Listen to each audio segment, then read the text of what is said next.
बाकी अभी self study का टाइम है, सेल्फ स्टडी करो। और मैं फिर से कह रहा हूँ, सेल्फ स्टडी में कुछ नया चीज़ें नहीं, पुरानी चीज़ें पढ़ो, रिवाइज करो। बस अभी कुछ नहीं, अब एंड में क्या करोगे, revision revision revision, question practice करो, जो पहले कर चुके हो वही क्वेश्चन करो, फिर सिलेबस पूरा वही करो। अभी कुछ नहीं है, देखो तुम्हें सम अप करना है। अब ये कंक्लूजन का टाइम है, तुम्हारी प्रिपरेशन का ना, हर चीज़ का कंक्लूजन होता है। तो तुमने तैयारी शुरू की थी, अभी उसको कंक्लूड करने का टाइम है, तो तुम अपने अकॉर्डिंग उसको कंक्लूड करो, और वो सारी चीज़ें जो सीखे हो उसको एग्जाम में लगाने हैं। तो यही है, ठीक है।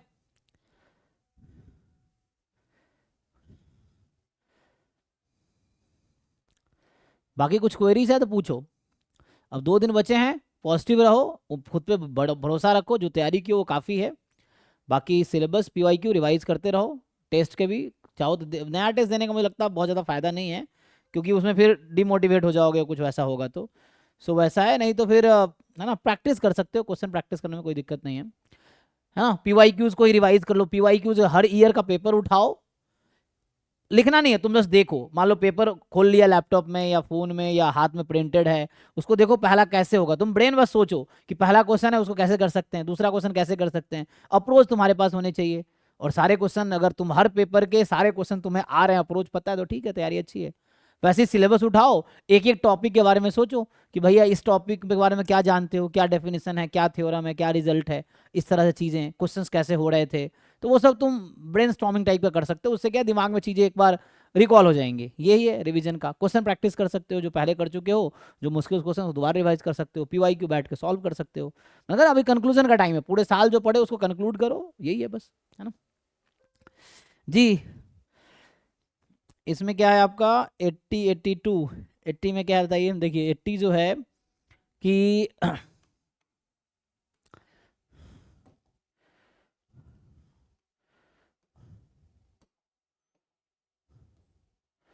ठीक है, तो इसमें 80 में क्या कह रहा है आपको, कि जो 80 है उसमें है कि the value of b for which x4 plus b x³ + 1 is equal to 0 has no real root. ठीक है, तो एक काम करते हैं, इसका रफली हम ग्राफ बनाते हैं, ठीक है ना। तो है ना, क्योंकि ऐसा डिफरेंशिएट करेंगे, जरूरी नहीं मोनोटोनिक होगा, अगर मोनोटोनिक है ना तो यहाँ पे ऐसा तो मोनोटोनिक वाला अप्रोच दिखेगा नहीं। तो ग्राफ बनाते हैं इसका, सिंपली आप fx ले लो इसको, और आप ग्राफ बनाओ इसका। आपने ट्राई किया इसको जी, हार्दिक, आपका डाउट है सर ना जैसे कि अगर हमारे पास क्वाड्रेटिक इक्वेशन होती है, उसमें तो हम b² - 4ac से कर लेते हैं, हाँ, लेकिन ये तो 4 डिग्री का है, तो उसमें समझ नहीं आ रहा क्या प्रूफ कोई लगेगा। दिक्कत नहीं है, f' निकालिए, तो 4x³ + 3bx² है ना, ये हो जाएगा। इसको आप 0 पुट कर लो, ठीक है, तो इसको आप 0 पुट कर लो, तो यहाँ से x की क्या क्या वैल्यू आएगी देखिए। तो एक तो x² कॉमन आ जाएगा, 4x + 3b ये है, तो यहाँ से x बराबर 0 और x बराबर -3b/4, इस तरह से आ गया। ये दो क्रिटिकल पॉइंट आ गए आपके। f" निकाल सकते हो या साइन स्कीम लगा सकते हो, है ना, sign scheme for f', sign scheme for f'। इसमें क्या होता है कि ध्यान से देखो आप, तो एक तो क्रिटिकल पॉइंट 0 है, हमें इसको समझना है, ये जो f' था, यहाँ तो हमने f' को 0 किया है ना, तो इसको जैसे आप कह रहे थे हम x² कॉमन ले लो, तो ये बचा था 4x + 3b, ये बचा था, तो यहीं से ये आया है। अब एक 0 है, अब आपकी मर्जी, इसको आप नेगेटिव लेके चलो या पॉजिटिव लेके चलो, अभी कोई एक अज्यूम कर लो, है ना। अब आपको लगता है इसको नेगेटिव रखना है पॉजिटिव रखना है, आपके ऊपर है। तो अगर नेगेटिव साइड रखो तभी कोई दिक्कत नहीं, आपको लगता है कि ठीक है नेगेटिव साइड रख लेते हैं, ठीक है। तो the possible value of for b for which the equation this has no real root is, ठीक। अब देखो, अब ये साइन स्कीम जरा बनाओ कि क्या होगा। तो ये आपके पास f' है, उसका साइन स्कीम बनाते हैं। तो 0 के राइट में, क्योंकि हमने माना ये छोटा नंबर है, 0 से नेगेटिव माना है, तो 0 के राइट में पॉजिटिव ही होगा, अगर पॉजिटिव नंबर लूंगा तो इधर भी पॉजिटिव ही होगा, क्योंकि क्वाड्र स्क्वायर है।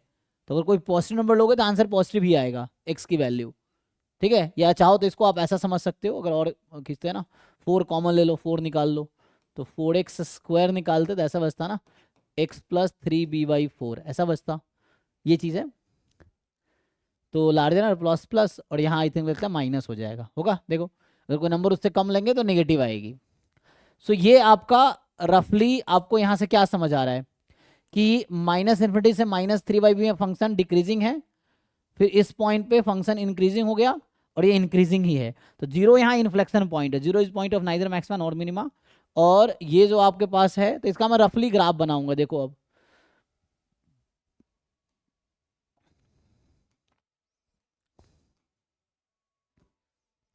सो रफली ग्राफ बना लो इसका आप। सो जैसे मैंने कहा यहाँ -3b/4 है, यहाँ 0 है, तो फंक्शन क्या है, अब इस फंक्शन को ध्यान से देखो, अगर x टेंस टू +∞ है तो f(x) tends to +∞, x tends to -∞ तो f(x) टेंस टू तब भी +∞ होगा, ठीक है। तो ऐसा है क्यों, क्योंकि लीडिंग टर्म डिसाइड करता है कि फंक्शन की लिमिट क्या होगी, है ना, उसके अकॉर्डिंग। तो फंक्शन +∞ से आएगी, और ये -∞ से यहाँ तक फंक्शन डिक्रीजिंग है, तो +∞ से आएगी यहाँ तक। अब क्या है उस पर डिपेंड करेगा, अभी मान लो ये यहाँ तक आएगी, फिर इसके बाद क्या हो रहा है, इंक्रीजिंग। तो इस तरह से कुछ ग्राफ फंक्शन चला जाएगा, या मैं समझाऊँ ऐसा कि इसमें ऐसा होगा कि यहाँ तक जाएगा, फिर ऐसा कुछ रफली ग्राफ इंक्रीजिंग टाइप का हो जाएगा, है ना, ये है। ये 0 इन्फ्लेक्शन पॉइंट है ना, इसलिए कन्वेक्टिविटी चेंज होगी, तो इस तरह से कुछ रफली ऐसा हो जाएगा, ठीक है। तो ये ग्राफ है रफली। अब ये पॉइंट क्या है आपका, इसको आप क्या लिखेंगे, व्हाट इज दिस नंबर, अगर मैं पूछूं ये नंबर कौन सा है, ये इस पॉइंट का कोऑर्डिनेट क्या होगा, मान लो ये पॉइंट ए है लेट से, so what is coordinate of a. ये तो मैंने रफली ग्राफ बनाए हैं, आप सोच सकते हैं कि आपको कैसे पता ऊपर ही होगा, वो तो मैंने रफली बनाया, ऐसा भी सोच सकते हो आप, वो तो अभी बताऊंगा, बी मुझे वैसा डिसाइड करना है। तो ए का -3b/4, और यहाँ होगा एफ ऑफ -3b/4, यही कोऑर्डिनेट है ना। अब आपको क्वेश्चन क्या पूछा है, सोचो, क्वेश्चन बोला है कि बी की वैल्यू क्या होगी ताकि इक्वेशन के पास कोई रियल रूट ना हो। तो सोचो कोई रियल रूट कब नहीं होगा, जब ये मतलब पॉइंट ऊपर रहेगा एक्स एक्सिस के। हाँ वही ग्राफ तो हम ऐसे ही बना सकते थे, तो वही समझना है कि अभी एक भी रियल रूट नहीं है जो बनाया मैंने। तो इसका मतलब है जो क्वेश्चन पूछना चाह रहा है कि तुम ये कर दो, एफ ऑफ -3b/4 को पॉजिटिव कर दो। अब देखो ऐसा क्या क्या बी पॉसिबल है ऑप्शन में जिसके लिए ऐसा हो जा रहा ठीक है सर। है ना। तो 4 ऑप्शन में से एक ऑप्शन आपको इसमें से आ जाएगा, बस यही अप्रोच है यहाँ पे, तो वैसा हो गया, ठीक है। 82 में क्या है आपका, 82 जो कह रहा है, ये तो कि f जो है वो 0 2 से r, ठीक है ना, में फंक्शन है fx minus fy <= mod x minus y इसकी पावर 4/3, ठीक है। नाउ ये हो गया। अब आप तो इसको जरा सिंप्लीफाई करो बड़ा ठीक से, तो इसको एक सर काम, f(x) <0 आ गया था। अच्छा तो इसका मतलब है f' अगर <0 आ गया तो इसका मतलब f' 0 ही होगा, और इसका मतलब है fx कोई कांस्टेंट है, ठीक। हाँ हाँ सर। अब आप सोचो 0 से 2 कोई कांस्टेंट का डेरिवेटिव, ये कह रहा है 2/3 है, तो यहां से वो कांस्टेंट निकलेगा, आई थिंक 1/3। 1/3 आ जाएगा। तो ये आ गया आपके पास, पूछा क्या है आपसे, ठीक है हाँ, सर, अब हो जाएगा। है हाँ ना, ये बस। हम्म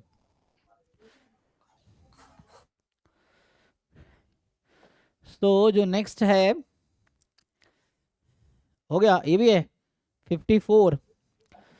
ये इसमें बहुत लोगों को डाउट है, इसमें कुछ है नहीं खास, साइज का सर इसमें डेफिनेशन, हाँ। सॉल्यूशन है मेरे पास, लेकिन इसमें एक शेप समझ नहीं आ रहा मेरे को, हम्म तो एक बार अब एक्सप्लेन करके एक बार दोबारा सॉल्व करवा दो, फिर समझ आ जाएगा। हाँ उसमें क्या है कि साइज का जो डेफिनेशन है आपका, कि प्रोबेबिलिटी ऑफ रिजेक्टिंग h0, और रिजेक्टिंग h0 क्या है कि maximum of x1, x2 between 5/4 and 7/4 when h0 is true.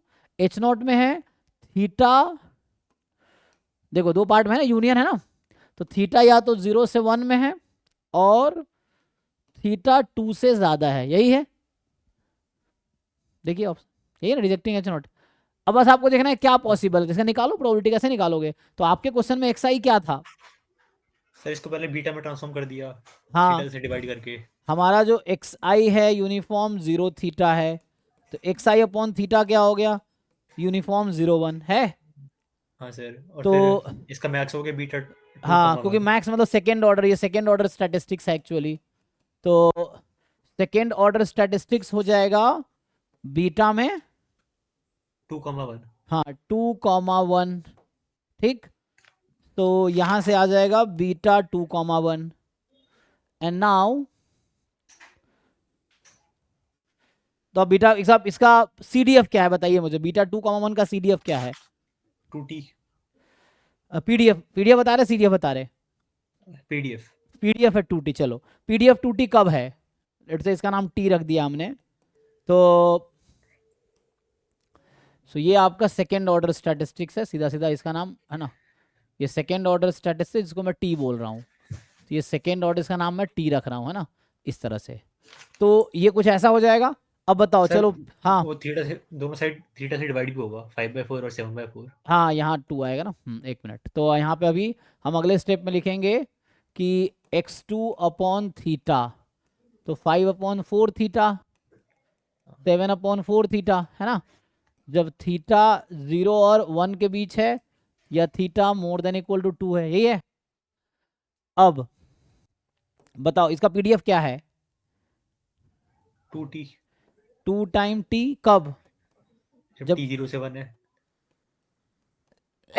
और क्या होता है,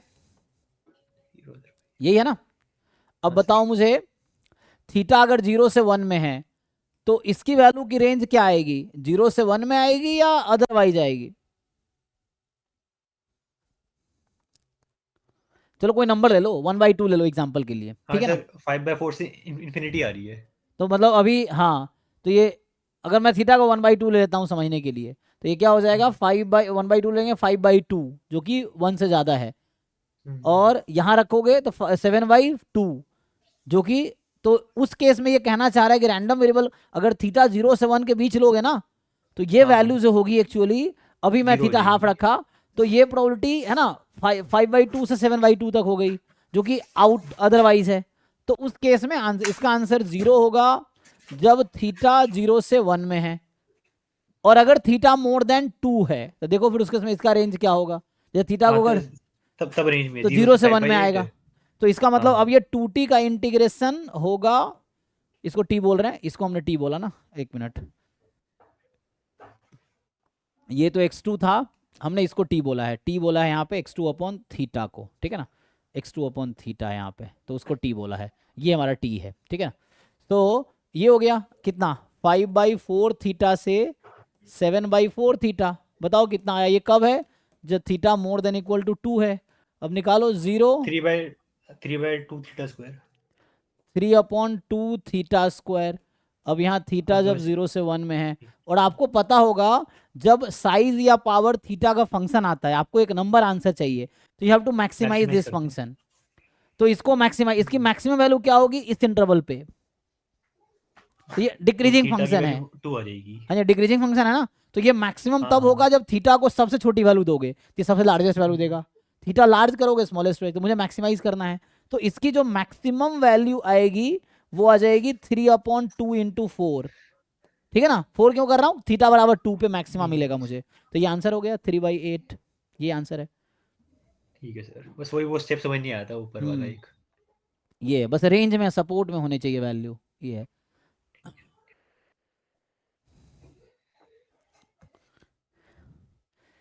ठीक है जी, और किसी को कुछ पूछना है सर एक पूछिए। छोटा सा हाँ हाँ हाँ, सर सर जैसे कोची डिस्ट्रीब्यूशन में मीन के लिए जो मूवमेंट्स होते हैं वो 0 to 1 के लिए ही एग्जिस्ट करते हैं और मोड के लिए क्या एग्जिस्ट करता है या नहीं करता कोची एक्सपेक्टेशन ऑफ डिस्ट्रीब्यूशन में। एक्स,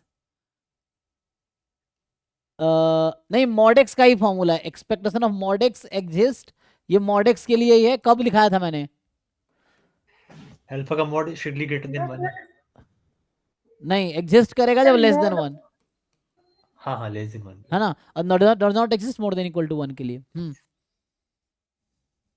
सर मोड पूछ रही हूँ मैं, ये तो एक्सपेक्टेशन अच्छा है मोड, मोड अच्छा of mode, coefficient mode of, distribution. हाँ जी।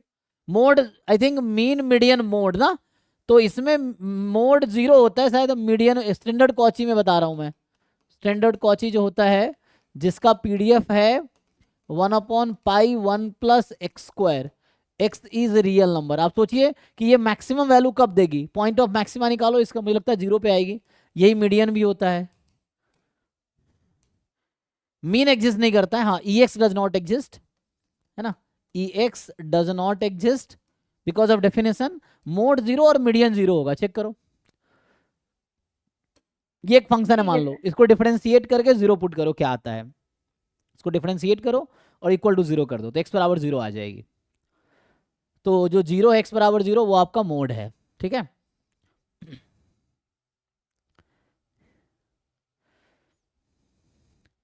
ठीक है जी, बाकी तैयारी कीजिए अच्छे से, और इसमें कुछ टेंशन वेंशन लेने का नहीं है, जितनी तैयारी हुआ है उसे भरोसा रखो, उतना एग्जाम दो, ठीक है ना। तो टेंशन लेने से नुकसान ही होगा, फायदा नहीं होगा। इसलिए जितना ज़्यादा हो सके पॉजिटिव रहो, तैयारी करो, भरोसा रखो खुद पे, और रिवीजन करो, अभी टाइम है रिवीजन का। पूरा पीवाईक्यू एक बार उठाओ, देखो, अगर सब आसान लगे ठीक है, जो मुश्किल लगे सॉल्व करके देख लो, वैसे है। एंड टाइम में पीवाईक्यू ही करने चाहिए, उससे थोड़ा कॉन्फिडेंस बूस्ट होता है। एग्जाम के 1-2 दिन पहले क्या, पहले अगर कई बार पीवाईक्यू कर ली, एक बार और कर लो, तो उससे तुम्हें ये रियलाइज होगा कि तुम्हें बहुत सारी चीज़ें आती हैं, तो उससे थोड़ा अच्छा लगेगा कि हाँ, मतलब एग्जाम के लेवल, जो एग्जाम तुमसे लेवल एक्सपेक्ट कर रहा है, एग्जाम वो लेवल एक्सपेक्ट कर रहा है जो पीवाईक्यूज है, वही एग्जाम का लेवल है ना। कभी थोड़ा ऊपर नीचे, बट एग्जाम का लेवल मोर लेस वही है। तो वो तुम बहुत अच्छे से कर पा रहे हो, तो एग्जाम में आने वाले क्वेश्चन बहुत अच्छे से होंगे, है ना। और ऐसे बहुत कम बच्चे हैं कि जो सारे क्वेश्चन कर पाएंगे। अगर तुम कर पा रहे हो, तुम्हारी तैयारी अच्छी है, मैं ये बता रहा हूँ। वैसा नहीं कि हर बच्चे, सबको आता है पीवाईक्यू, नहीं आता है सबको, मैं बता रहा हूँ, ये चीज़ें हैं। तो पीवाईक्यूज बहुत अच्छे से कर पा रहे हो, मतलब तैयारी ठीक है। पीवाईक्यू एग्जाम का लेवल है, ठीक है। और सिलेबस है जो तुम्हें कंप्लीट करना है, उससे क्वेश्चन आएंगे या उससे ही आए हुए हैं, ठीक है। चलो फिर, कोई डाउट नहीं थी, स्टॉप करता हूँ, थैंक यू, है ना।